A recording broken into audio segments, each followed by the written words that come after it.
오늘 소개해드릴 책은 유시민 작가의 유럽 도시 기행 1편입니다. 늘 여행이 고픈 저는 가끔 이렇게 여행 관련 책들을 보면서 여행에 대한 꿈만 더 키우고 있네요. 2019년 7월에 이 책이 나왔으니까 비교적 신간이죠.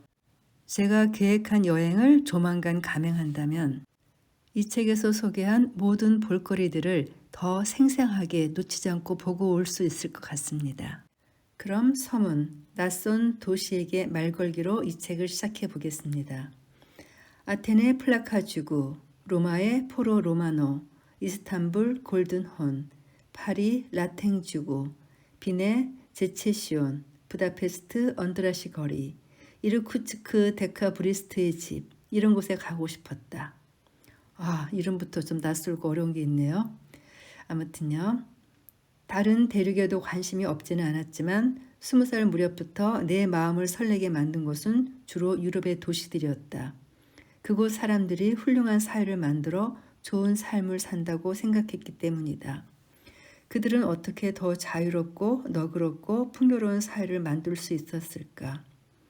이 질문에 대한 답을 찾으려고 닥치는 대로 책을 읽다가 소설보다 더 극적인 역사의 사건들을 만났고 그 주인공들이 살고 죽은 도시의 공간을 알게 되었다. 삶의 환희와 슬픔, 인간의 숭고함과 비천함, 열정의 아름다움과 욕망의 맹목성을 깨닫게 해주었던 사람과 사건의 이야기를 그곳에 가서 들어보고 싶었다. 중략하고 이어집니다. 유럽 도시 기행 시리즈의 1권의 이 책에는 각기 다른 시대의 유럽의 문화 수도 역할을 했던 아테네, 로마, 이스탄불, 파리 이야기를 담았다.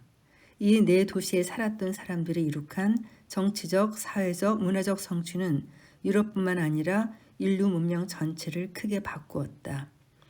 앞으로는 지리적으로 가까운 도시 넷을 한 권에 묶으려고 한다. 특별한 사유가 생기지 않는다면 이 권은 빈, 프라하, 부다페스트, 드레스덴을 다루게 될 것이다. 써놓고 보니 뭐라 말하기 곤란한 책이 되었다.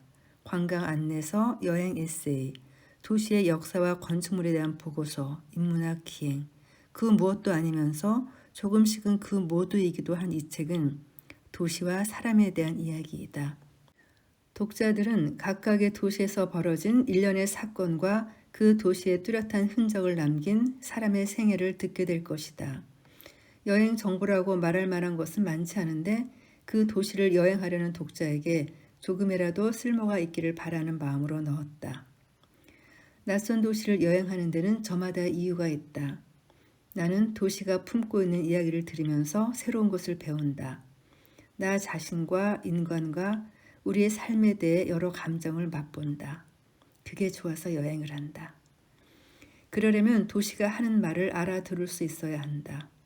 건축물과 박물관, 미술관, 길과 공원, 도시의 모든 것은 텍스트일 뿐이다.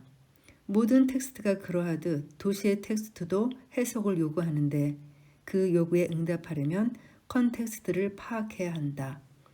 컨텍스트는 텍스트를 해석하는 데 필요한 모든 정보를 말한다. 도시의 건축물과 공간은 그것을 만든 사람의 생각과 감정과 욕망, 그들이 처해 있었던 환경에 관한 정보를 담고 있다. 누가, 언제, 왜, 어떤 제약 조건 아래서 어떤 방법으로 만들었는지 살피지 않는 사람에게 도시는 그저 자신을 보여줄 뿐 친절하게 말을 걸어주지는 않는다. 나는 건축과 예술을 모르며 유럽 역사를 연구하지도 않았고 여행 경력도 변변치 않다. 이런 책을 써도 되는지 불안한 마음을 안고 여행을 다녔다. 다만 책 읽고 글 쓰는 사람으로서 견지해온 원칙을 적용하면 될 것이라고 믿었다. 문자 텍스트를 읽을 때 나는 컨텍스트를 함께 살피려고 노력한다. 그 텍스트를 쓴 사람이 언제 어떤 환경에서 어떤 목적을 품고 왜 하필 그런 방식을 썼는지 알아본다. 그러면 글쓴이와 깊게 교감할 수 있다. 여행하면서 알게 되었다. 도시의 텍스트도 다르지 않다는 것을. 여행을 다니는 동안 컴퓨터와 인터넷을 만들고 이동통신 기술을 개발한 과학자와 엔지니어, 검색 엔진을 제공한 기업인들이 늘 고마웠다. 26년 전 유럽에 첫 발을 들였을 때는 전적으로 책과 지도에 의지해서 다녔지만 지금은 스마트폰만 들고 다닌다. 검색 엔진으로 언제 어디서든 모든 것에 대한 정보를 얻을 수 있기 때문이다. 그렇다고 해서 책이 전혀 필요 없다는 건 아니다. 도시의 역사와 구조를 전체적으로 이해하려면 책을 읽어야 한다. 그러나 특정한 건축물과 공간과 사건과 사람에 관한 세부 정보를 찾을 때는 포털 사이트와 검색 엔진이 비할 바 없이 편리했다. 이동 경로와 시간 계획을 짜고 교통편을 물색할 때도 그랬다. 전혀 알지 못했던 사람이나 건물과 마주쳤을 때는 말할 것도 없었다. 여행에서 돌아와 메모를 보면서 글을 쓰다가도 수시로 검색 엔진을 가동했다. 유럽의 어느 도시에 장기 체류하거나 같은 도시를 여러 번 여행하는 한국인은 그리 많지 않다. 보통은 오래 벼른 끝에 어렵게 장만한 돈으로 유럽 여행을 떠나며 그렇기 때문에 한꺼번에 되도록 많은 도시를 방문하려고 한다. 여행사들이 거의 날마다 가방을 풀었다 묶었다 하면서 엄청난 거리를 이동하는 패키지 여행 상품을 제공하는 이유다. 하지만 점점 더 많은 사람이 혼자 또는 몇몇이서 자유롭게 다니는 쪽을 택하고 있다. 나는 다양한 스타일의 유럽 여행자들을 생각하면서 이 책을 썼다. 사정이 허락지 않아 책으로라도 유럽의 도시를 만나고 싶어하는 독자들을 위해서 사진은 정보보다 도시의 분위기를 보여주는 것을 골랐다. 나는 평범한 한국인이 하는 방식으로 유럽 도시를 여행했고 그런 여행자에게 필요한 정보를 중심으로 이야기를 꾸몄다. 한 도시에 머무르는 기간은 4박 5일을 기본으로 했으며 항공편과 숙소만 미리 잡고 나머지는 모두 현지에서 결정했다. 잠깐 중략하고 넘어갑니다. 도시는 대형 서점과 비슷하다. 무작정 들어가도 마음에 드는 책을 발견할 수는 있다. 하지만 책이 너무 많아서 여기저기 둘러보다 보면 시간이 걸리고 몸도 힘들며 적당한 책을 찾지 못할 위험도 있다. 그렇다고 해서 구매할 책을 미리 정하고 가서 그것만 달랑 사고 돌아온다면 현명한 처사가 아니다. 인터넷 서점에서 주문하면 되지 무엇하러 굳이 서점까지 간단 말인가. 대형 서점의 가장 큰 장점은 뜻밖의 발견을 할 수 있다는 것이다. 그런 즐거움을 맛보려면 서점의 구조를 미리 파악하고 어떤 분야의 책을 살펴볼지 계획을 세워야 한다. 사려고 마음먹었던 책이 신간 안내나 서평에서 본 것처럼 정말 괜찮은지 확인하는 건 기본이고 신간 코너와 베스트셀러 진열대, 스테디셀러 판매대, 기획도서 진열대, 귀퉁이 서가까지 다니면서 이 책 저 책 들춰보는 여유를 누리는 것은 덤이다. 나는 이런 방식으로 낯선 도시를 여행했다. 찍어둔 곳을 빠뜨리지 않았고 몰랐던 공간을 발견하는 즐거움도 맛보았다. 제가 추구하는 여행 스타일도 딱 이런 거거든요. 그래서 저는 이 책을 읽으면서 여행의 소소한 재미까지 상상해 보면서 너무 즐거웠어요. 그러나 나는 내 방식대로 낯선 도시를 여행하면서 들었던, 정확하게 말하면 들었다고 생각하는 이야기를 여기에 적었을 뿐이다. 그것이 가장 좋은 여행법이라거나 제일 중요한 이야기라고 주장할 생각은 조금도 없다. 같은 시간 동안 같은 도시를 다녔다 해도 다른 사람들은 다른 것을 눈여겨보고 다른 이야기에 귀 기울였을 것이다. 따라서 글쓴이로서 내가 독자들에게 기대하는 반응은 하나뿐이다. 이 도시에 이런 이야기도 있단 말이지. 나름 재미있군. 이것 말고는 없다.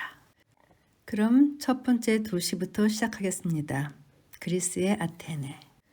아테네의 대표 유적지 파르테논 신전입니다. 파르테논 신전의 내부는 출입 금지였다.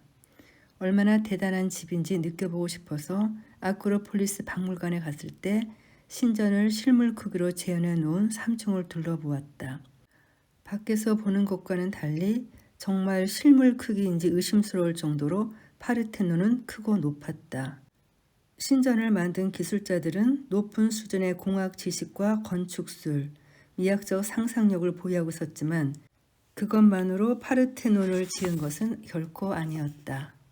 먼 곳에서 캔 대리석을 배로 실어와 도시의 가장 높은 곳으로 운반하는 작업, 그것을 깎아 다듬고 짜 맞추는 일, 지붕 아래 생긴 공간을 정교한 조각품으로 장식하는 과정에 엄청난 돈과 인력이 들어갔다.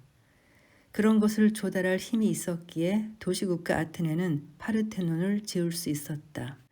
그렇지만 그 힘을 그런 식으로 행사한 탓에 도시도 신전도 사람도 참담한 비극을 맞았다. 파르테논은 아테네가 스파르타에 패하는 순간 빛을 잃었다.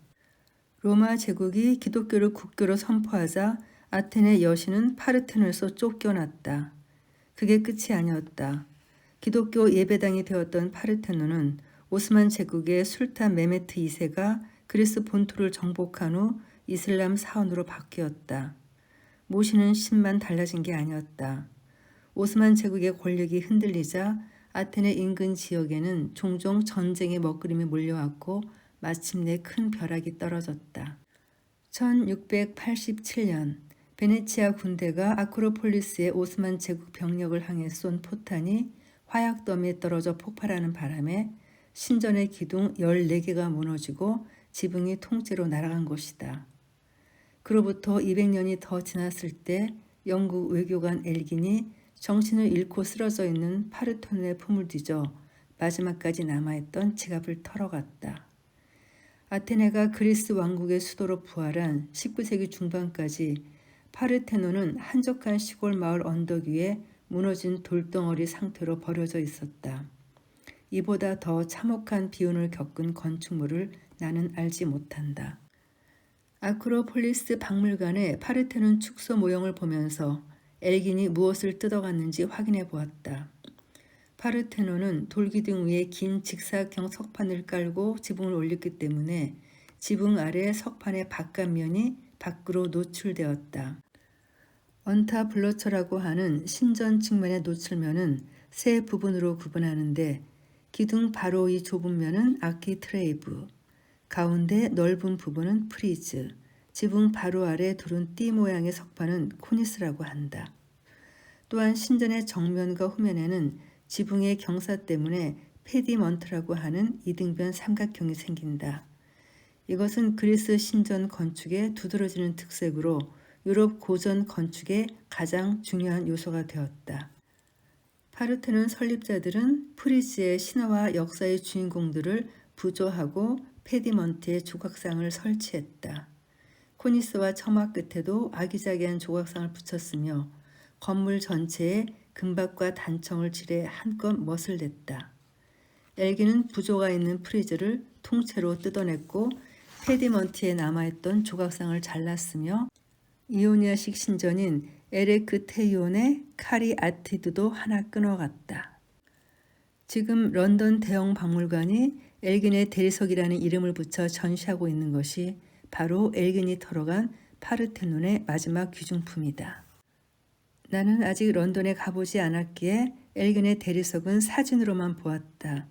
한때 세계를 호령했던 대영 제국의 부질없는 영광을 자랑하는 것 말고 거기에 무슨 의미가 있단 말인가. 대형 박물관이나 루브르 박물관에 그리스, 아시아, 아프리카, 라틴 아메리카 전시실은 그들이 저질렀던 약탈 행위를 증언하는 외국 문화재 포로 수용소에 지나지 않는다. 그리스는 1980년대 이후 엘긴의 대리석을 반환하라고 요구했지만 영국 정부는 언제나 냉정하게 거절했다. 그리스가 인류의 귀중한 문화재를 보존할 능력이 없어서 반환하지 않겠다는 영국 정부의 말에 분개한 그리스 정부가 아크로폴리스 박물관을 신축했지만 소용이 없었다. 고대 아고라에서 플라카축으로 내려오는 골목길을 걷다가 우연히 메르쿠리 기념관을 보았다. 고즈넉한 살림집을 개조해 만든 이 기념관은 멜리나 메르쿠리의 사진과 서신 등 유품을 전시하고 있었다. 제가 좋아하는 배우이기도 해요. 민주화 운동의 전사였고 세계적인 배우였던 메르쿠리는 문화부 장관으로 일하면서 엘긴의 대리석을 돌려받으려고 분투했다. 엘긴의 대리석이란 것은 세상 어디에도 존재하지 않는다. 대형 박물관에 있는 것은 파르테논의 대리석이다. 메르쿠리의 생각과 감정이 절절하게 다가왔다. 아테네에 간다면 파르테논 신전은 물론이고 메르쿠리 기념관도 꼭 들려보고 싶어요. 두 번째 소개할 장소는 소크라테스가 맨발에 허름한 튜닉을 걸치고 배회하면서 사람들을 귀찮게 했다는 플라카입니다. 플라카는 도시국가 시절에도 번화한 상업 중심지였으며 가구점, 재화점, 옷가게, 도살장, 시장, 홍등가와 술집이 모두 여기에 있었다. 아고라에서 민회를 열거나 군사훈련을 할 때, 푸닉스 언덕의 법정에 배심원으로 참여할 때, 파르테논과 니케 신전에 제물을 바치고 복을 빌 때 시민들은 필요한 모든 것을 플라카에서 조달했다. 그런 플라카의 번잡한 골목에서 그리스 사람들의 심성과 인생관을 어렴풋이 보았다. 아테네 여행 둘째 날은 도심에 있는 다른 고대 유적과 현대 건축물을 탐사했다. 제우스 신전과 하드리아누스의 아치, 판 아테나이코 올림픽 스타디움, 신타그마 광장과 국회의사당, 국립정원 오모니아 광장 등이다. 전성기의 고대 아테네 사람들은 성벽으로 도시를 둘러싸고 피레우스 항구로 가는 길 양편에도 방어벽을 쌓았다. 그러나 그 성벽은 모두 사라졌고 케라메이코스와 피레우스 항구에만 흔적이 조금 남아있다. 성벽은 두려움의 건축적 표현이다. 아테네 시민들은 자신들이 이룬 것에 대해 자부심을 느꼈고 그것을 지키기 위해 성벽을 쌓았다. 그리스 세계가 내전에 휩쓸려든 원인은 아테네와 스파르타의 패권주의와 상호 멸시였다. 도시 국가들은 정치 체계와 문화가 달랐는데 특히 아테네에서 사흘이면 걸어서 닿는 라코니아 지역의 스파르타는 아테네와 극단적으로 다른 전체주의 정치 체제를 운영했다. 스파르타의 주권자는 토지를 동등하게 나누어 가진 시민계급 호모이오이였는데 7살부터 30살까지 모든 남자 호모이오이는 도시 외곽의 숲과 캠프에 집단 생활하면서 전투 능력을 길렀다. 그리고 그렇게 키운 군사력으로 이웃 도시국가를 침략해 재물을 약탈하고 주민을 노예로 삼았다.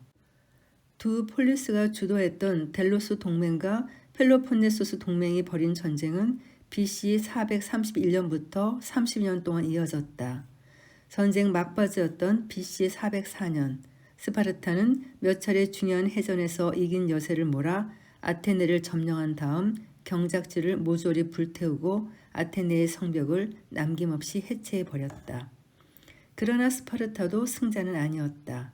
제1차 세계대전이 체제를 달리하는 국민 국가들이 벌인 유럽의 내전이었던 것처럼 펠로폰네소스 전쟁도 체제를 달리하는 도시 국가들의 내전이었다. 역사학자 토인비처럼 제1차 세계대전을 펠로폰네소스 전쟁의 복사판으로 보는 이가 많았던 게 결코 이상한 일이 아니다. 펠로폰네소스 전쟁으로 스파르타와 아테네가 기력을 탕진하는 동안 발칸 반도 북쪽의 경계 지역에 있었던 마케도니아 왕국이 힘을 키워 지역의 패권을 차지했다. 20살의 왕에 오른 마케도니아의 알렉산드로스는 페르시아를 격파하고 그리스를 정복했으며 메소포타미아와 북아프리카까지 자신이 알던 모든 땅을 평정했다.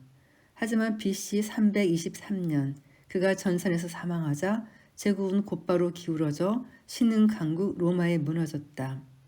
알렉산드로스 휘하의 장군이었던 프톨레마이오스가 이집트에 세운 왕국이 살아남아 수도 알렉산드리아에서 철학, 수학, 천문학이 큰 발전을 이룸으로써 그리스 문화를 이어갔지만 그마저도 클레오파트라 7세를 끝으로 로마의 속주가 되고 말았다. 이 클레오파트라 7세가 우리가 알고 있는 그 클레오파트라입니다. 대체로 아테네의 로마 시대 유적은 시민도 여행자도 큰 관심이 없어 보인다. 로마 유적은 유럽 어디에나 있는 데다 아테네의 로마 건축물은 로마에 있는 것보다 훨씬 작고 초라하기 때문일 것이다. 대표적인 로마 유적인 제우스 신전은 그리스에서는 제일 크다고 하지만 기둥만 몇 개 남아 있었다. 원형 그대로 보존했다면 코린트식 기둥 104개가 떠받친 높이 17m의 파르테논 신전의 4배 규모일 것이다. 나머지 기둥은 다 어디로 갔을까? 재활용 건축 자재가 되어 다른 건축물에 들어갔다. 높은 성벽만 의미가 없는 게 아니었다. 거대한 신전도 마찬가지였다. 한편 로마 시대 초기에 만든 팔각형 건물 호롤로기오는 건축 자재로 재활용할 가치가 없어서 살아남았는지도 모른다.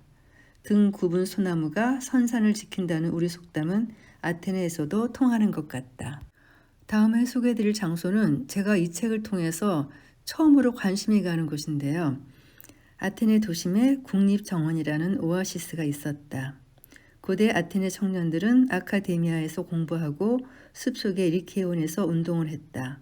플라톤은 아카데미아에서 철학학교를 설립했고 아리스토텔레스는 리케온의 학교를 만들었다. 그리스 사람들이 국가를 세우자 아카데미아는 국립 아테네 대학교로 부활했고 리케온이 있던 숲은 아말리아 왕비의 정원이 되었다. 국립정원은 시멘트 건물 천지인 아테네 도심의 유일한 숲이다. 도시가 먼지와 더위에 덮인 한낮에도 이 정원에는 나무 냄새와 풀 냄새가 나고 새가 우짖으며 물 흐르는 소리가 들렸다. 조깅하는 사람들, 웨딩 사진을 찍는 젊은이들, 나무 벤치에서 차를 마시는 노인들, 수학 여행을 와순직한 어린이들. 딴 세상에 온 것 같았다. 저도 그 세상에서 커피를 마시며 다리쉼을 하고 싶네요. 아테네에서 제일 마음에 든 곳은 플라카였다. 아무래도 미리 읽고 온 책 때문인 것 같았다. 저자가 역사학자여서 그런지 최신의 발굴 정보를 토대로 소크라테스가 살았던 때의 아테네의 거리 풍경을 정밀하게 묘사한 대목이 많았다. 덕분에 플라카 지구가 잘 아는 동네처럼 정겹게 안겨왔다. 잠깐 메모 들어갈게요. 이 책은 아테네의 변명으로 베토니 휴즈 지음, 강경이 옮김, 도서출판 옥당에서 2012년에 출판한 책입니다. 시민들은 플라카의 구릉에 물을 끌어오고 나무를 심었다. 시장 후미진 구석에서 재단에 올릴 짐승을 도축했고 앞에서는 옷감과 향료와 노예를 사고 팔았다. 플라카는 또한 지식과 논리로 대중의 이성과 감정을 사로잡았던 소피스트의 활동 무대였다. 소크라테스도 플라카의 번잡한 거리와 구두방, 술집에서 사람들을 만났다. 그렇게 생각하니 인근 주택가 호텔, 상가, 식당, 술집이 늘어선 플라카의 골목에서 민주주의와 철학의 냄새가 나는 것 같았다. 소크라테스는 거리의 철학자였다. 자만심과 자아도취를 버리고 겸손하고 정직하게 살라고 했으며 신의 가호가 아니라 이성의 힘에 의지해 삶에 대한 책임을 다하라고 말했다. 남을 가르치려 들지 않았고 대중의 비율을 맞추지도 않았다. 다만 질문을 던져 사람들을 난처하게 만들었을 뿐이다. 그가 악법도 법이라고 말했다는 것은 오래된 가짜 뉴스다. 그는 스스로에게 질문했을 뿐이다. 폴리스가 정당한 절차에 따라 내린 결정이 옳지 않다고 생각한다고 해서 그것을 회피하는 것이 옳은가? 모두가 그렇게 할 경우 폴리스가 존속할 수 있는가? 아테네 민주주의의 성장과 쇠락과 죽음, 그리고 일시적 부활을 모두 겪었던 소크라테스는 독 당근즙을 마시는 행위로 자신이 던진 철학적 질문에 대답했다. 아테네는 한 국가의 수도이고 3000년 역사를 품고 있지만 화려하지도 고풍스럽지도 않았다. 냉정하게 말하면 초라해 보였다. 오래된 역사 도시는 역사 유적이 시민의 생활 공간과 분리된 경우가 많은데 그 둘이 아테네처럼 분명하게 나는 도시를 나는 아직 보지 못했다. 누구의 잘못도 아니다. 미래를 내다보는 능력이 없는 인간 본연의 한계 때문이다. 세상에는 누구도 의도하지 않았지만 그렇게 되는 일이 많다. 학자들은 경로 의존성이라는 개념으로 이런 현상을 설명한다. 우연히 어떤 길에 들어서고 나면 더 좋은 길을 알아도 가던 길을 벗어나지 못한다는 것이다. 오늘의 아테네는 의도적 도시 설계의 산물이 아니라 능력 부족으로 인한 부작위의 결과다. 그리스 왕국 설립자들은 도시 국가의 수도를 설계할 안목이 없었기 때문에 아테네는 도로가 좁고 녹지 공간이 거의 없는 도시로 첫걸음을 뗐다. 첫 70년 동안은 인구가 크게 늘지 않아 별 문제가 없었다. 그러나 20세기 들어 몇 차례 인구가 폭증했고 아테네는 심각한 위기를 맞았으며 오늘의 아테네는 그 위기를 극복해 나가는 과정에서 경로 의존적으로 형성되었다. 세 번째 날 낮 시간은 온전히 피레우스에서 보냈다. 피레우스에는 무엇을 보러 간 건 아니었다. 아테네에는 딱히 더 보고 싶은 데가 없어서 바닷가로 소풍을 갔을 뿐이다. 피레우스에서는 그저 바다를 끼고 차를 몰기만 하면 되었다. 피레우스에 가면 항구에서 동쪽으로 해변을 따라 드라이브를 즐겨야 한다. 지층해를 끼고 고급 호텔과 멋진 빌라, 대형 요트, 전망 좋은 카페를 구경하면서 달릴 수 있는 드라이브 코스가 아무데나 있는 것이 아닌 만큼 그런 기회를 놓친다면 두고두고 아까울 것이다. 피레우스 바닷가를 달리는 동안 아테네에서 느꼈던 애잔한 감정을 다 잊고 나도 몰래 탄성을 질렀다.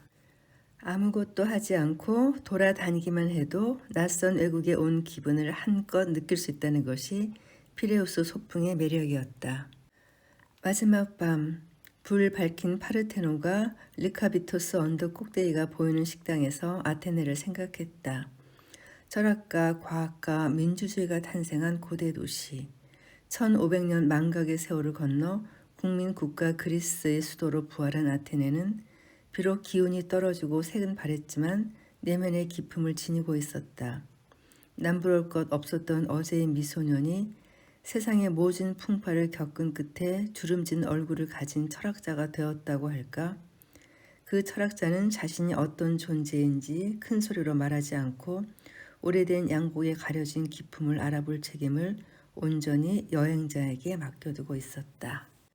유럽 도시기행 아테네 편 여기서 마치고요. 다음에 로마 편으로 이어지겠습니다. 감사합니다.